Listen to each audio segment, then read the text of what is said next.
Et bonjour à tous, c'est Gigi, on se retrouve pour une nouvelle review sur Yu-Gi-Oh! 7, ça faisait longtemps, enfin l'animé est de retour au Japon, comme Pokémon qui a fait son grand retour la semaine dernière.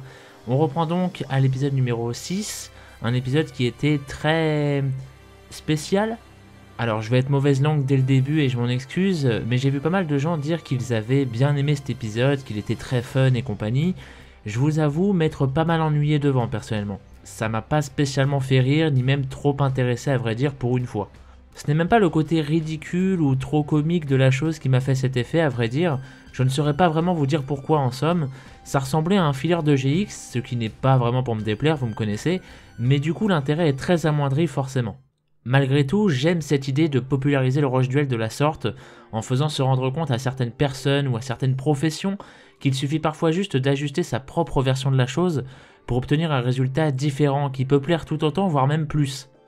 C'est plutôt ingénieux, bien que très risqué, soyons francs, mais ça représente bien ce qu'est la série en elle-même en fait, et j'aime ce détail, j'aime ce rapprochement en fait. Pour finir, j'aimerais revenir sur deux points en un. L'opening a été édité de telle sorte à ce que l'on découvre un peu plus Loa, le frère de Romin, et son présumé Ace Monster, ou du moins j'imagine.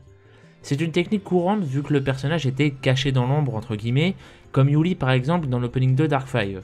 Cependant, pourquoi le montrer maintenant? En général, ce genre de changement s'effectue après que le personnage soit apparu dans l'anime.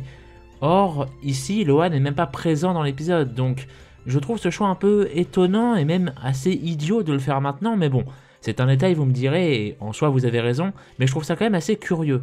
Tout cela a sûrement rapport avec le fait que le monument du premier épisode permettant de débloquer ses propres règles de duel ait été volé, ici à la fin de l'épisode en tout cas, probablement par Loa du coup. Rappelons que Romin avait envoyé des photos du lieu à Loa, c'est donc plus que probable que ce soit lui le responsable. Mais bon, seul le temps nous le dira et la réponse sera certainement dévoilée au prochain épisode.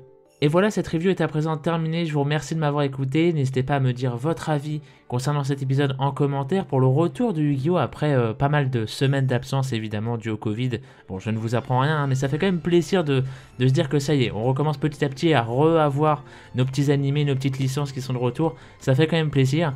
Quant à moi, je vous retrouve prochainement pour une nouvelle review sur Pokémon ou sur Yu-Gi-Oh! Vous connaissez la chanson à force.